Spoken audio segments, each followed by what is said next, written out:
Have you pressed live? No. Oh, Are you sure you're going to be in the shot? Oh, I'm in the shot now. Hello, you've tipped it. Hang on. Sorry. There. Okay, right. So, we've got a very intimate session this week. I'm not sure it's going to work. I'm going to have to lean on your shoulder the whole time. Hello. We're in a car park in Brentwood, and Not like that. Not like that, though. We're picking up our kids. Only and one. We're early. We came early. So, so our eldest is being invested in Scouts today. You know that. Okay, they might want a little bit of background history to our family. All you know is that there's no dodginess happening in the car park, and that's it. That's just taking But we thought we didn't want to get outside and oh, my head's not in this one. Yeah, and do it outside for fear of annoying people. But we've just spent the last 10 minutes trying to work out how to get the technology together in the car. So if you're watching on YouTube, hello, we're here for you. And if you're watching on Instagram, this is why I've got my head on Chris's shoulder, because otherwise I'm going to be sitting on the gear stick in my car. So anyway, we digress. What are we talking about today, Chris? Couch to 5K. Camera one. Couch to 5K.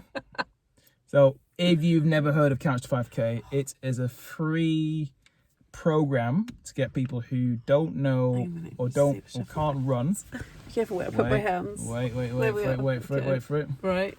To get people who can't run up to running 5 kilometers in, I've forgotten the length, the duration of the program now. It's about 6 weeks, 6 to 8 weeks. Yeah, and we have a lot of people who've tried it, who have tried it, come to us, try it and quit. And the main reason people do Couch to 5K is because It's quite nice. it is sold on how simple it is, and how it gets people who couldn't run up to the ability to be able to run 5 kilometers in whatever time they Also, choose. it's free. You can do it. It's free. Yeah, it's free. It's a big pull. You don't need any equipment in terms of accessibility. You can do it from your front door. You don't need to go anywhere. You don't need to do it with anyone. And the idea is that it takes you gently from having done nothing, so ergo couch, to running 5K. However, one of the things we noticed this week was that a friend of ours commented on the fact that he started it, he loved it, he was really enjoying it, and then he got injured, like a kind of old back injury recurred. So we thought it was a really good opportunity to talk about that this week. Having started this live, now everyone is getting in the cars around us and we still look kind of odd. There we are. But before we get on to that, a couple of bits of news this week. Firstly, there was a news article earlier in this week about calories, and how apparently 4 in 10, which is also 2/5 of Brits are so obsessed with counting calories that they aren't necessarily getting in the right nutrients and fats in their diet. And one of the things, we have a book, Fat Loss book, the Fat Loss Toolkit. We might have mentioned that before. It is available on Amazon. Yeah. And one of the things we do in that book, even though it's a 6-week program, is in the first week. If you're just joining us, by the way, the reason we're sat like this is because we're in a car in a Scout car park. So that's why we don't normally do our lives like this. No. It's normally a less intimate affair. So anyway, can you turn it? Oh no! You're gonna tilt us backwards. Oops, We're having trouble with the tech. Sorry. Oh no! So anyway, as I was saying, what happens? The reason we've done the first week like we did in our book is because we're really aware that if you start cutting calories, but your dietary, your nutritional base is poor, as in you haven't got great nutrients in your diet, you're missing out on essential fats, vitamins, minerals, etc. Also quite key if you are a woman, perhaps approaching menopause, again, heavy periods, nutrients, really important. Then you're just kind of doomed to failure because your body's really clever. You can't outsmart it. If you're not eating enough calories to start off with, then you're missing essential nutrients and fats. Your body's going to be like, out of here, where are the biscuits? So it's really important, if you are following a calorie restricted diet, that you get your nutrients first. I'm saying this, but I'm sitting next to Mr. Sports. Well, I'm sitting on Mr. Sports Nutritionist here. You're very hot, by the way. You're making me very warm. The other piece, have you got anything to comment on that piece of news? My hair's sticking to your beard now. I would say, yeah, most people working with short term. If they can cut calories, they will, purely because it's easier than addressing the issues why they have weight issues in the first place. Profound. So rather than addressing the amount of alcohol they drink or the lack of exercise they do, but it's mainly food. So look at intake. So mainly food, alcohol they drink, the quality of their diet. They think that going hard on calorie counting and control will offset their lifestyle issues. Rarely happens. It's short term. It'll happen. You might get results in the short term, but long term, what will happen is your body will bounce back. And people aren't really aware that that happens. Okay. So, in short, if you are someone who's thinking about restricting calories, I might get in the back actually and peer over your shoulder. If you're someone who's thinking about restricting calories or has been for some time and you're finding your diet isn't working, that could be something to address. And it comes back to that whole thing of actually having a piece of toast with poached egg might be more calories than a piece of toast with jam, but which one is going to keep you fuller longer and which one's going to give your body more of those essential nutrients? It is the poached egg. Right, so there we go. Second piece of news this week was actually quite concerning. Here we are, another family right in the car next door to us. Thinking, what on earth's going on in these two? We did it in the car because we didn't want to look dodgy. Now I'm sitting on him in the car. Yeah. Anyway, right, second piece of news this week. Oh my God. Was about, I'm laughing, it's not funny, was the fact that apparently women in middle age who are losing height are at increased risk of some serious health conditions. So two of the conditions that were mentioned were a cardiovascular disease and an increased risk of stroke. Now, reducing your height in middle age is related to osteoporosis. So what happens is if you have reduced bone density, what are you doing? Guy's laughing. If you have reduced bone density, because we're so woke, if you have reduced bone density and you'll have microfractures, and the fractures essentially cause and then reduce cartilage between the vertebrae in your spine. You essentially shrink. You lose height because that spine is kind of coming in on itself. Now, what the studies haven't been able to show is whether there are lifestyle-related factors to do with osteoporosis. Hence, you have osteoporosis because of lifestyle-related factors, and they are linked to these other health-related conditions. But what the study did show was that women who took part in a certain, I think it was 1 hour of high impact exercise every week were less likely to have height reduction in middle age. But actually women who took part in 4 hours, oh hello Tracy, 4 hours of low impact exercise every week, it made no difference. So the high impact exercise is really important. And the reason for that is, and if you want some more actually detailed information on this morning had a great interview on Tuesday with a doctor. When you do high impact exercise, it creates micro traumas to your bones. They have to repair and regenerate. So it encourages that regeneration that prevents you, reduces your risk of bone loss and getting shorter. So two really important pieces of information there. But the one I think about the height was fascinating actually, because it really showed the importance of high impact energy. And I think a lot of women are a little nervous of that. They're nervous of injuries, which is what we're about to come on to. And perhaps if they've got any pelvic floor issues as well, they're nervous of high impact exercise. So that those two are deeply related. And without going too far down this bandwagon today, there's still a complete lack of education out there about how to repair your body post-birth, how to look after your body during pregnancy and before to keep that pelvic floor strong. Because believe me, once you get into kind of mid-40s, late 40s, and perimenopause, menopause, things don't get better in that department. So you need to do something about it. So yeah, that's my little preach for today. We're moving on now to Couch to 5K. I'm going to go and sit in the back of the car because I think it might be more comfortable on my neck. Okay. And I'm getting really hot. Are you getting really hot as well? All right. I know heat doesn't bother you. So right, so you start Oh, I've lost a shoe because I had to use a shoe for the phone. So we may be able to turn the cameras round now to be more central. Okay, well you chat. I'm Yeah. going to go and sit at the back of the car. Okay. And hop. Right, so we mentioned Couch to 5K. What is the attraction for Couch to 5K for most people? The attraction generally is it's easy. People will do it. Is that better? I think so. I just realised I'm wearing the wrong top but leaning forwards. So, you're going to close that door, by the way? I can't now. I can't get to it. We might as well be outside. Okay. Yeah, we might as well. We're doing the sensible things to do. Okay. Yeah. Hang on, we look neat. Oh, God, man. I tell you don't get this with Joe Wicks, do you? Right, are you ready? Right, okay. It's all right. I've got no cleavage to show, so Right. we're okay. Are you ready Right. for it? Yeah, we're good. We're here. That's much better. better. So as I said to you, the attraction with Couch to 5K is that it's easy and it's free. Let's not underestimate that Tracy says it's not easy. I'm not sure whether she was talking about my movement around the car or Couch to 5K. Let's not underestimate how important these two barriers are for people to do any exercise endeavour. So it's free. So by easy, Tracy, what I mean is you download the app. There's no mental effort that needs to be You expended don't have to into join doing a running No club. join a gym, no speaking to anybody. You just press and download the program. That removes the barrier. Getting it done is the hard bit, Tracy. So yes, it is much harder to do in practice. Now the problem is with Couch to 5K is the intentions are there. The good intentions are there.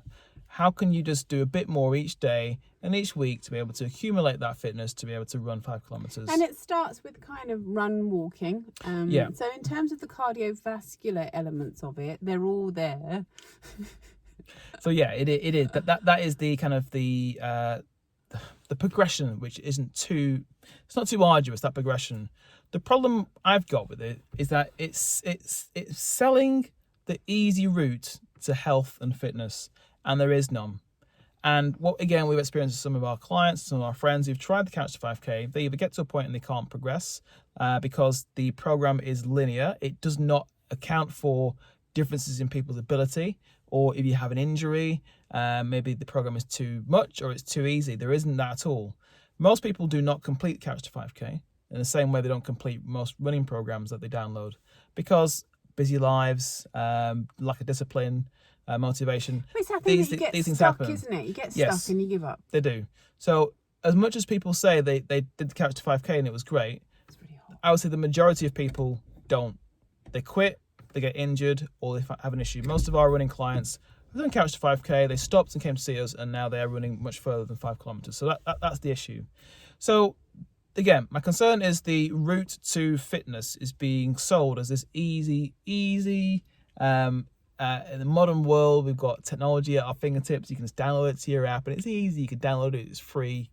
Whereas getting the work done, and also the route to fitness, goes like that. It is not like that. So just because it's easy to download and it's free, doesn't mean that you'll have increase your chances of success doing it. So I definitely think that we need to consider what we're getting into when we start Couch to 5K.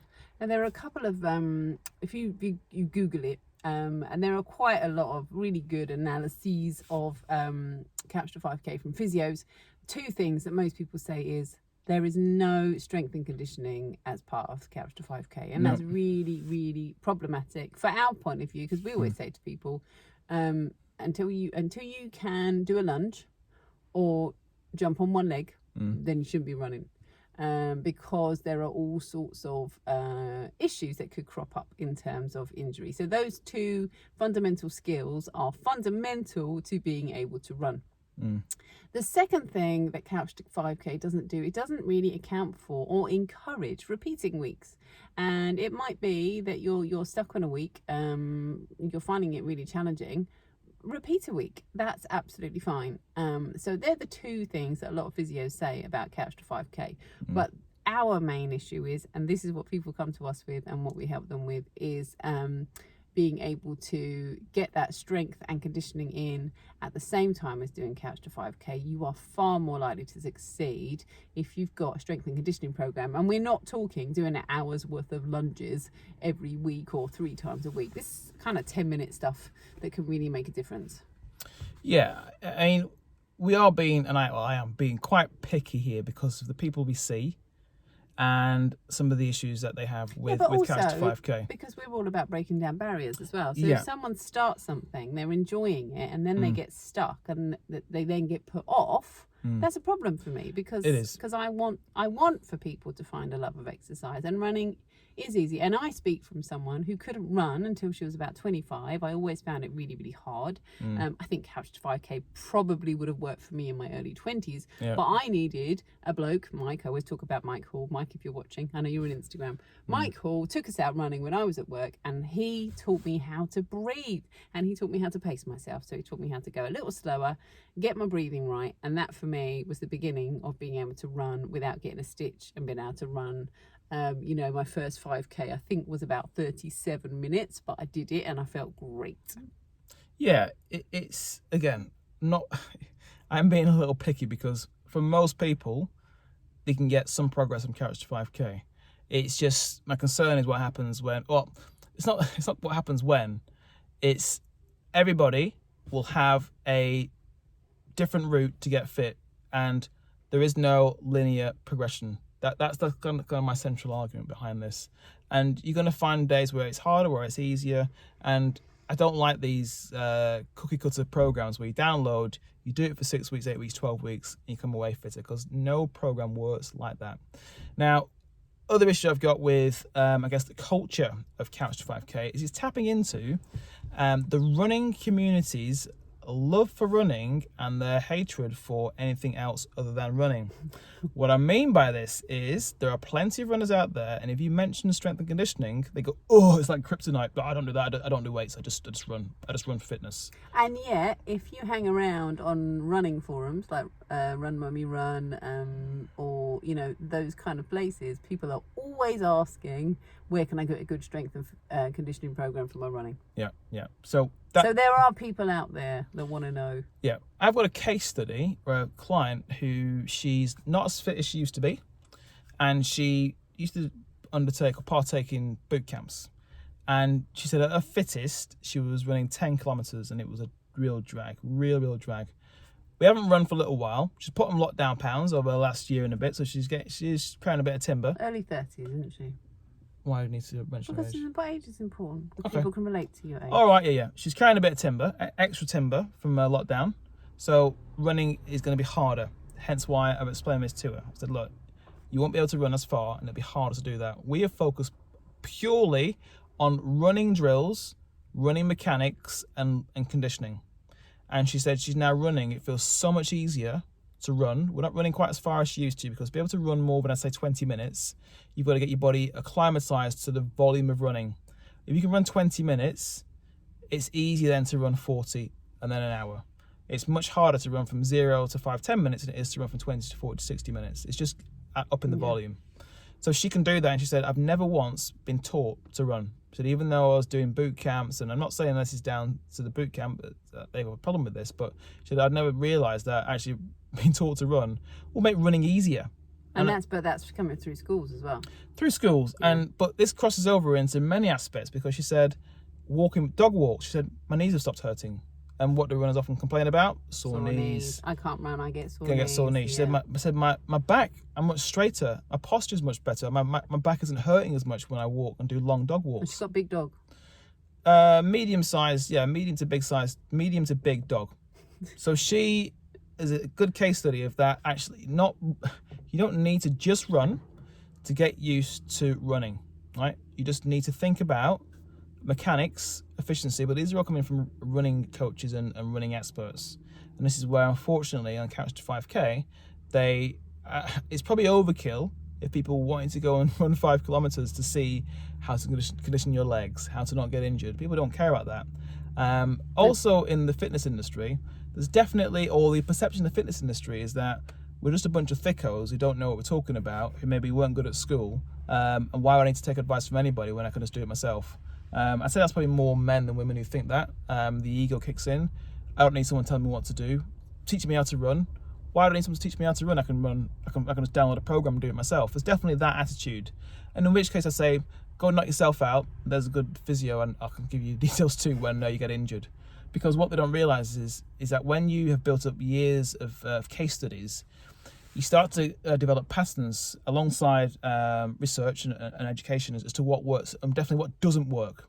So you are better placed to decipher between the facts and the fiction. And also there's a lot of nuance as well, where what works for one person might not work for somebody else. But the average person doesn't understand this. They'll just download a program, read a book. How many people do we know who say, I read a good book actually about how to do X, Y, Z? Oh, really? How have you applied that to yourself and what are your case studies? I have no idea what you're talking about. I just got to page 6 and thought I'd try it out and it seems to work. Okay, knock yourself out. Now, that's probably the other concern. You sound quite grumpy. Yeah, I know. I'm getting into rant mode. So that's probably my other issue with... That's quite tight, actually. That's nice. That's probably my other issue with the prevailing attitude in the fitness industry, that people think, oh, what these people know, it's just putting one foot in front of the other. Well, elite level athletes are running coaches to win gold medals, right? So if you want to get better quicker, I would just, even if it's having a chat with somebody about an issue you've got, if you're getting injured or starting a program, I would just consult somebody who knows more about it than you do. Because if you're trying to create a new lifestyle habit, which will keep you hooked into moving and maybe a bit of calorie burn, a bit of stress management, surely you want to make sure that keeps you going for longer rather than doing it for 6 weeks to 8 weeks, then you're injured for the next 6 months. All right? If you were struggling to bake a cake, you'd get advice, wouldn't you? I'll just buy a cake. Well, yeah, but you can't buy a running, can you? You can't buy a fit body. Yeah. So there you go. There's Couch to 5K. It's great, but it has limitations. But worry if the limitations, or think about whether the limitations are the Couch to 5K, or whether it's your attitude and your mindset. So let's say someone, just to wrap this up, someone has started Couch to 5K a couple of times, got a bit stuck, maybe because of lack of motivation or an injury. What can they do? What's their next step? They're like, yeah, I've watched this. I'm fired up now, in spite of grumpy Chris. I know. I am fired up. I think I'm getting hot. That's what it is. I'm fired up. You never get hot. I know, but I'm getting sweaty now. I'm fired up to give Couch to 5K a try. What should they do? I would be honest about your starting point. If you've done no exercise for a long period of time, you might need to get a little bit fitter. People think say that with a smile. It'll come across better. You need to get a little bit fitter. All right. I think people need to, because I'm scanning around. I'm thinking, is there a fox going to run out of here, or like a buzzard's going to come and into the car? Squirrels. I would say, actually analyze your starting point, and if you know that you aren't at your fittest, and there's some issues and some niggles, go and speak to somebody first. Whether it's who would they speak to? I mean, if you know actually, I wouldn't speak to a physio. I'd maybe go and speak to maybe even a personal trainer. Speak to you. Oh, me, yes, but I don't know. I can't recommend anyone who would be thinking along the lines of what I would give them. But I know some trainers who are out there who do a lot of good biomechanical assessments and running conditioning. But I know that you won't put that in your search engine. You'll just put in PT. So first put in PT or running coach. If you can get a running coach, happy days. There aren't many out there. You're one. Yes, but there aren't many out there. But you can Google running coach and personal trainer and ask them, do you train runners? And that's it. Because you just want a general starting point, or even a biomechanical assessment. So biomechanical, I just mean, what are my limbs doing? Where's the load going when I run? That'd be the first thing. And also, if they were to come along so if they are local, that's the sort of thing you do at Run Club, isn't it? So in Epping, if you are local to Epping and surrounding areas, even if you're in Harlow and pass up towards Bishop Stortford, we aren't that far away. So I'm based in Epping, but we also train at Harlow Athletics Club at Mark Hall Academy, which is in Harlow. So if you're at Bishop Stortford all the way up towards Hertfordshire, you're still not a million miles away from where we are now. Call in or call us up and you can book in a session to at least have a look at what's going on. Even if you have a few things to do. So this case study I had earlier, she's been doing, she's now into the 4th thing over 8 weeks to help assist her running conditioning and efficiency. And she said to me last week, I feel so much springier in my feet. When I go for a dog walk, my feet are working better. My quads, this is the big thing, my quads don't hurt anymore. When she was going for dog walks, her quads, or quadricep muscles, or thigh muscles, will be burning going for a walk, right? That's quad dominance. That's another matter for another day. But she said that's now gone now. So guess what? If you're running and your quads aren't on fire, do you think you can run for further or not? Yes, of course you can, because your quads aren't working quite as hard as they were previously. So even if it's just one or two things which you get to be able to do by yourself, that'd be much better than thinking, oh, I don't need to speak to anybody by myself. I can just do it by myself. I'm fine. Because after about 6 to 8 weeks, trust me, either you'll be one of two people. One, or you'll think, oh, this is really good. It's easy. I can carry on. You'll be in the minority. Or the majority of people will get to 6 to 8 weeks and think, oh, it's not getting any easier. I've got this little niggle. I'm not sure what's going on. My ankle's sore. My quads are still hurting. Is it ever going to end? After this, I'm done. I'm going to do couch to 5K is done. So you'll be one of those two. That's the squeak. It's not me, by the way. It's the fact that I'm sitting on something and it's making those noises. So that's my tips to wrap up. But what I would say is, don't believe the hype. There's a lot of hype out there which tells you that you can bypass the system of getting fitter. Also, if you have done Couch to 5K and you did get a bit stuck, but you found some things that really help, tell us, because it'd be really good to be able to share, actually, the sort of things that you've found out there that are helping. I'd rather people share about issues they... Who? You, the pointy fingers coming out. No, I'm not. I've got fingers. Look. Okay. I would rather people share about their struggles and troubles than about, I did it was really easy, because I don't believe you, right? Well, I believe you, but I don't believe that's a trend for everybody. The route to fitness is messy. It's ugly. It's you fail and you get on the horse again and fall off again. That's how you get fit. So I want to hear from people who've tried it and stopped it and tried it and stopped it, or did something different, or maybe did a running conditioning program alongside it. And then I want to hear about those people, the ones who said, "Oh, I did it. It was fine. You should do it as well." Don't listen to those people. Run a mile. It worked for me. It worked for me is somebody who has a poor grasp of facts, and you should never listen to them to coach you, right? And that should be with a grumpy face when I say that. I'm going to say it again. Someone who says, try this, it worked for me, has a poor grasp of facts, or did I say grasp of facts or knowledge, was it? I had a quote that I made up. But anyway, a poor grasp of the facts, and you should never listen to them to coach you. You want people who've said, well, I tried this, it didn't really work for me, but it might work for you. But what I suggest is maybe speak to someone to get some help alongside it. That's someone who you want to listen to. Yeah, that is not the one who says, no, I tried it, it works for me, you should try it. It's like, okay, right, fair enough. So that is on that bombshell. We're gonna wrap up. And I have to smile at the end. I've been grumpy all the way through, but I'm smiling now because it's getting cooler now. Can you feel the air? It's cooling off a bit now. It's getting hot. I felt like I was. That's fast out. This is why dogs shouldn't be left inside cars, really, isn't it? We didn't think about that, did we? No. Oh my gosh. Right, we'll take some pictures to prove we are at a scout campsite, but we're not camping. Yeah. No. And no squirrels have come in yet. We're all right. Yeah. Okay. See you all soon. All right. Bye. Take care. Bye. Bye.